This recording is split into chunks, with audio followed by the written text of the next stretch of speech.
There is no bias, Your Honor. We are just there are different circumstances How can you between. say that there is no bias? I'm telling you there is. Pang-anim na session na po na. There are 4 or 5 subject matters involved here. Yung tatlo rito, easily you can already go to ombudsman kung gusto nyo. But you never did. Pagdating dun sa kakaso ni Alice Go, ang bilis nyong nakapag-file. Nasuspindi ka agad yung mayor. Wala akong binabanggit dito. I don't even know Alice Go. Sinasabi ko lang as a comparison dahil ba nanggaling yung investigation sa Senado at dito kung mga congressmen lang kami. So kailangan tayong mag-senador, chairman, Ayoko. bago tayo pakinggan. Ayoko. Si Dan Fernandez siguro. Huwag ka na mag-governor, mag-senador ka na lang. Narinig nyo na mula na sa bibig ng isa sa mga nagsisilbi kay Mayor Punsalan in whatever capacity at tinitindigan po niya, tamaan man ng kidlat ang tamaan, yung 2.5 million ay binigay kay Mayor. At inamin naman ng municipal treasurer na hindi naman po iniremit sa kanyang opisina. Maliwanag po ito, attorney, Yes, Your Honor. na isa po siguro sa pwede niyong mapagbabatayan para mapabilis naman ang pagbibigay ninyo ng resolution doon sa nakabinbin na kaso sa inyong opisina tungkol dito. Yes, Your Honor. Mr. Chair, aside from that, ako po ay nakapangalap na po ng magagamit po ninyo na katibayan patungkol dito. At ito nga po, pandagdag yung 2.5 million. Kasama na po yung pangangako siguro ng representative ng DILG, Mr. Chair. Noong pong nakaraang hearing, may pangako sa atin ng representative ng DILG na sila po ay magpapakabilis na magsampa ng kaukulang asunto sa korte. Ano po ba yung nangyari doon sa undertaking na yon, Mr. Chair, ng DILG? DILG, the representative of DILG who was present was attorney. No, the commitment was made by Attorney Mingito.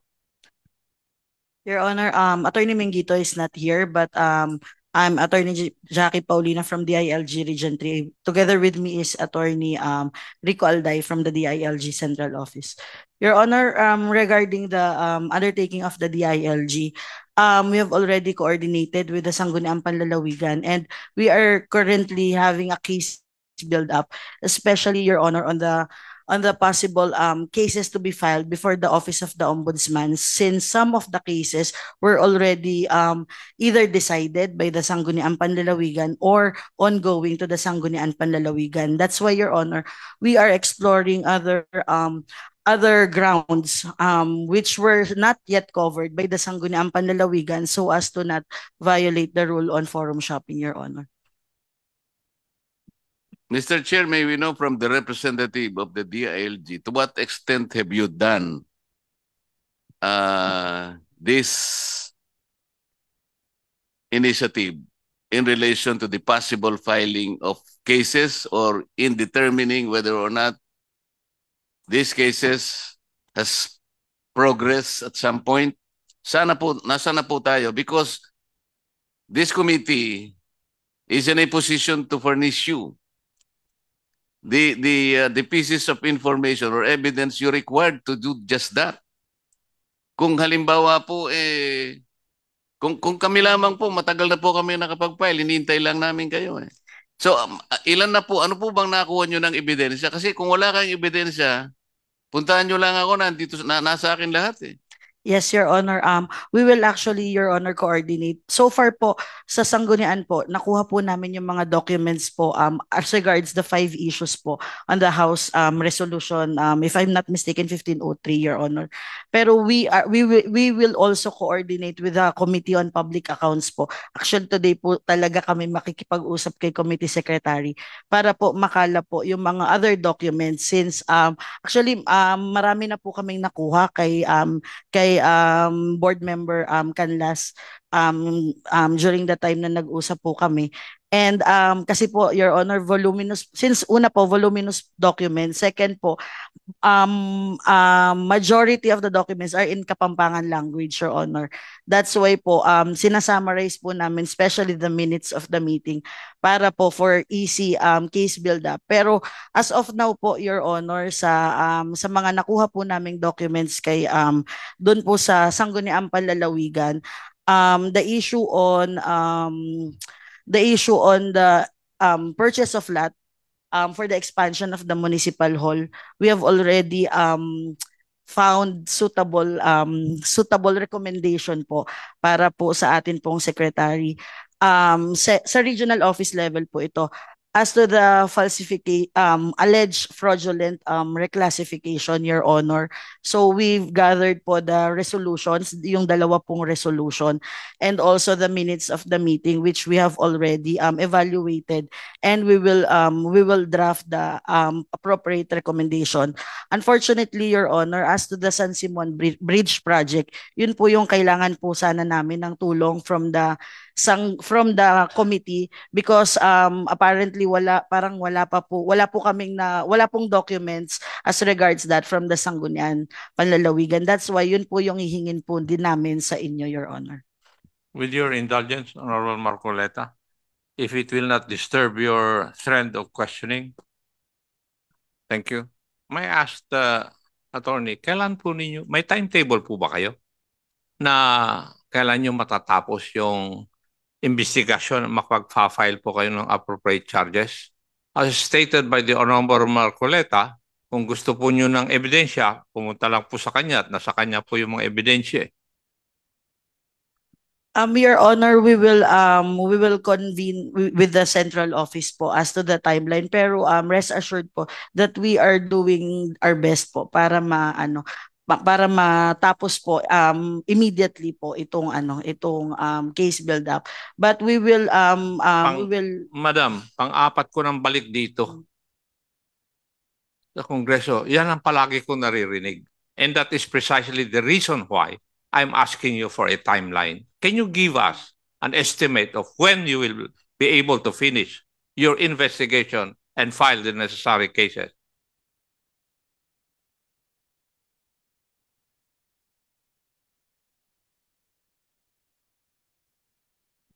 Your Honor, as to the regional office po, we will our timeline po is to submit it next week to the central office, Your Honor. But doon po sa central office sa filing po, yun po yung I think our representative from central office can answer. Yes.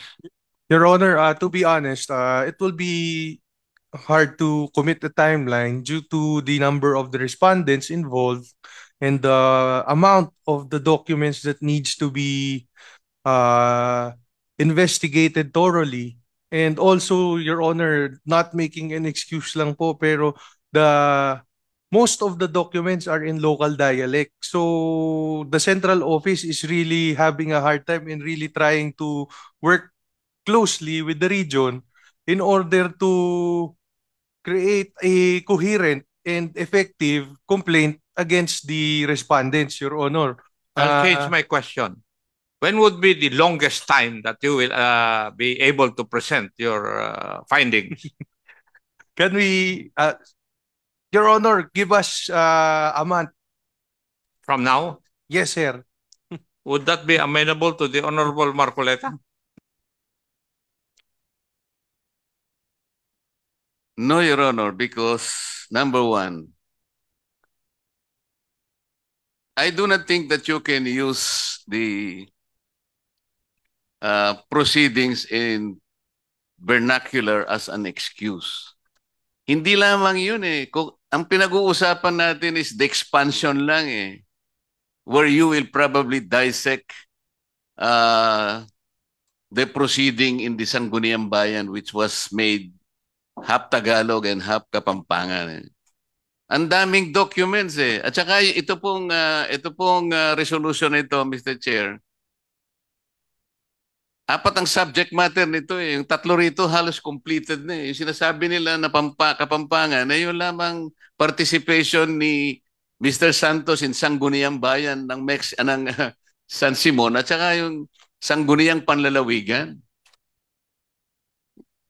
Hindi naman kayo entirely dependent on those two documents. Marami po ako, kung nakipag-coordinate lang kayo sa akin, tapos na ito eh. Kaya ko lang na-compare noon, Mr. Chair, kung maalala po ninyo. Pagdating doon sa kaso ni Alice Go, ang bilis niyong nakapag-file. Ni hindi man kayo nakagawa ng ganito eh. Do you think you were able to build up a case against Alice Go? Nang ganun kabilis? Nagpunta kayo kagad sa ano? At ano kagad nasuspindi kagad yung mayor. Wala akong binabanggit dito. I don't even know Alice Go. Sinasabi ko lang as a comparison dahil ba nanggaling yung investigation sa Senado at dito eh kung mga congressmen lang kami. Ha? You will still require 1 month? In Alice Go's case, ha? Wala pa kayong na-build up. Eh dahil nga nanggaling lang sa Senado, bigla kayo kaagad nando sa ombudsman. Can you explain that?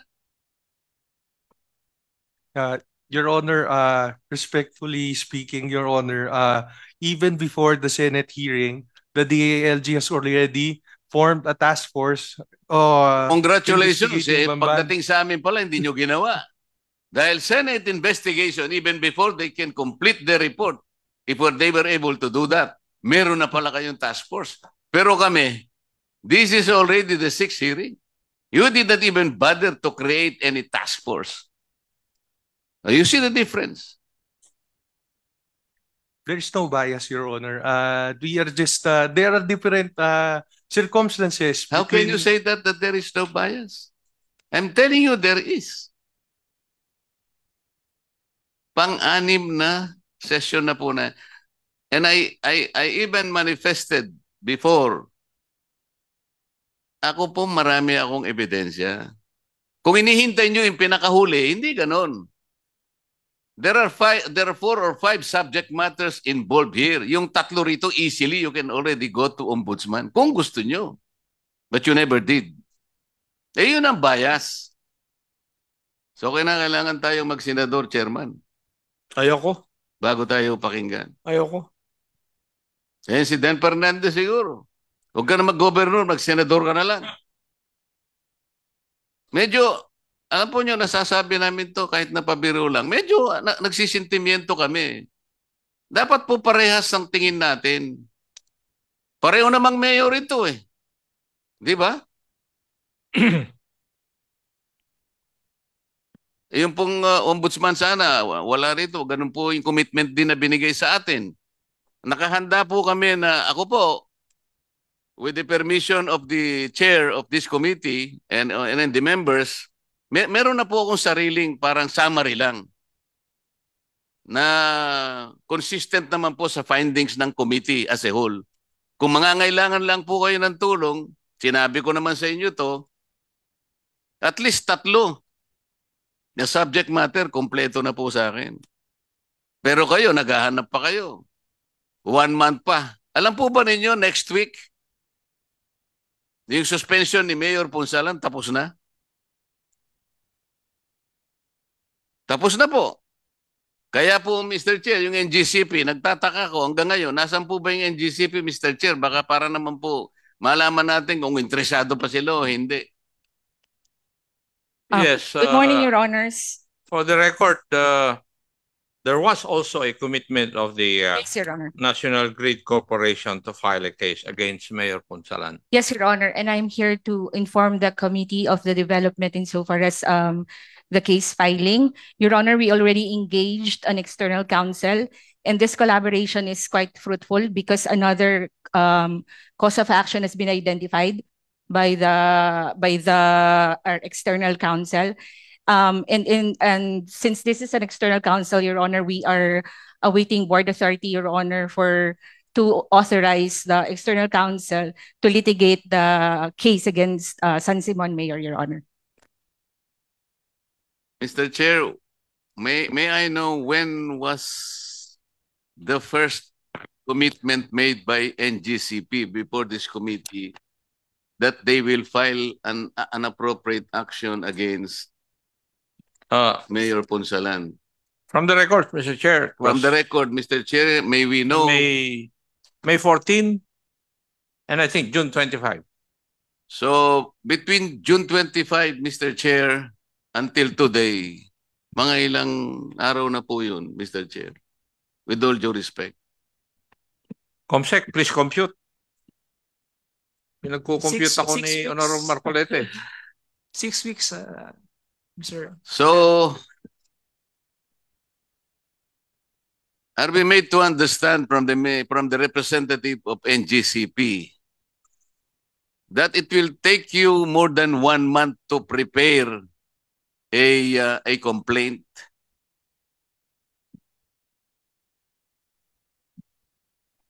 Kung talaga pong gusto niyong gawin, you can do it in 1 week.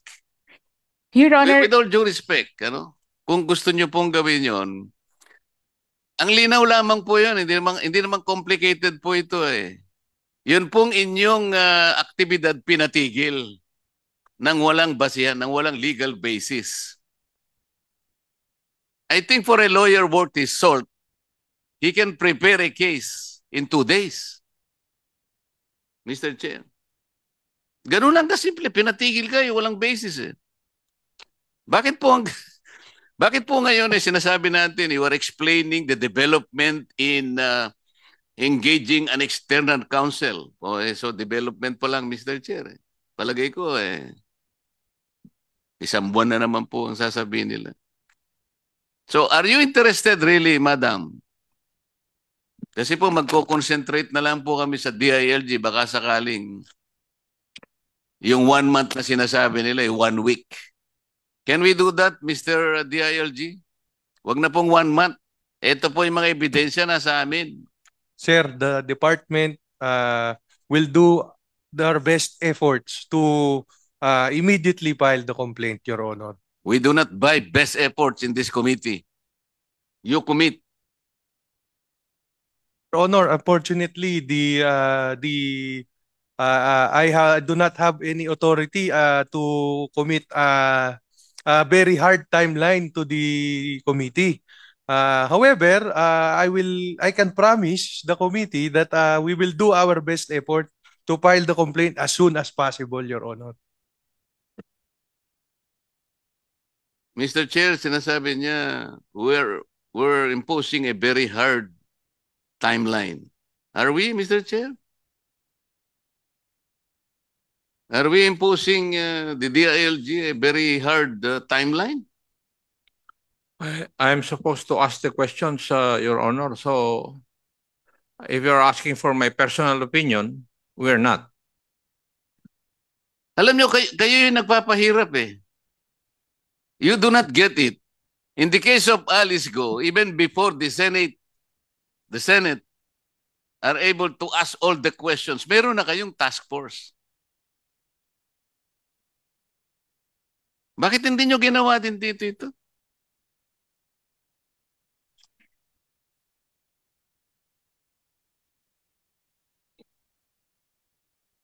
So, Mr. Chair, this is a clear dereliction of duty on the part of the DILG. Kami, pantulong lang kami, di ba? You're supposed to have done your job with or without the assistance of this committee. But in this case, we are spoon-feeding you.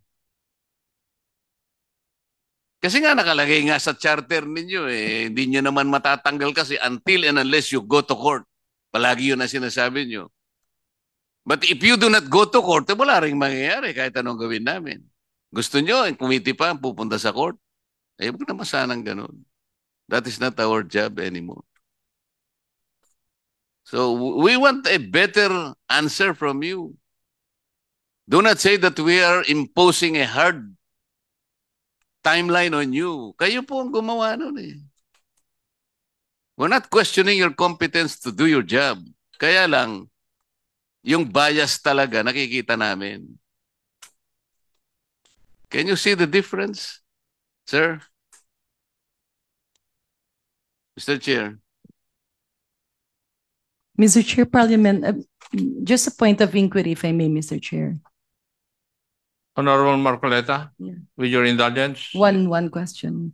you have the floor, madam. Mr. Chair, in this case, if the DILG refuses to act on matters like this, can the committee possibly file cases of inaction against them, being public, being government officials or government employees? I was thinking a while ago, while Honorable Marcoleta was asking the question, for the committee to give the timeline for the ILJ to file the cases. And if they will not be able to file the cases, then we will find out whether they can be cited in contempt. That was the thinking of this chair a while ago, Your Honor. Yeah, and another follow-up question, Mr. Chair. We have been hearing earlier about NGCP, and I believe this is not the only case where NGCP has been complaining. If you remember, we had meetings in relation to a shortage in power, and NGCP has always been saying nahihirapan daw sila dun sa ibang mga lugar. A few areas where the LGU creates hurdles in terms of implementation of projects. However, we're also seeing, Mr. Chair, that NGCP is not really bent on doing their part. So maybe, Mr. Chair, this committee can also recommend to the appropriate committee the investigation on whether NGCP was able to deliver its deliverables. Kasi previously, ang sinasabi nila, nahihirapan sila, tinutulak kasi tinuturo nila yung ibang LGU. But we can also see that NGCP is actually part of the problem. So with this, Mr. Chair, in another hearing, maybe motu proprio, we can investigate the deliverables of NGCP in terms of power provision. Yeah, I think we can do that, Your Honor. Honorable Marcoleta. Just another manifestation, Mr. Chair, because I believe I made also a similar appeal to the Ombudsman through the representative in the earlier hearing, because one of the subject matters of this resolution is connected with an earlier resolution where the mayor as well as Mr. Santos were, I would say, exonerated by way of that resolution. And I appealed that that particular resolution should be revisited by the Ombudsman. And there was a commitment made by the representative in relation to the other facts that we have established. Because in that resolution, there were several facts that were not ventilated and they were not available at the time. And we do not blame the Ombudsman for reaching that kind of disposition. But today, considering that we have already elicited and established several facts, we believe the Ombudsman should revisit that very seriously. And also in connection with other subject matters that are part of the resolution itself, Mr. Chair. Thank you. I think when we were in the last hearing, when we were discussing that issue, whether the Ombudsman on its own would be able to revisit that decision you're talking about. I think there was a recommendation during that time that the complainant, Mr. Pineda, would, shall we say, refile the case. Yun, if I remember it right, Your Honor. Yun ang kuanon. Now, can the Ombudsman on its own review their decision, or is it necessary for the complainant, Mr. Pineda, to refile the case based on the evidence that were brought out in this hearing? My understanding, Mr. Chair, and on the basis of the commitment made by the representative of the Ombudsman, I was told that they will motu proprio review and assess again the resolution in the light of the new facts established in this committee, Mr. Chair. And I believe that they can do it, Mr. Chair. The representative of the Ombudsman is not present today, and maybe in the next hearing when they would be present, maybe we can ask the question, Your Honor. Anything else?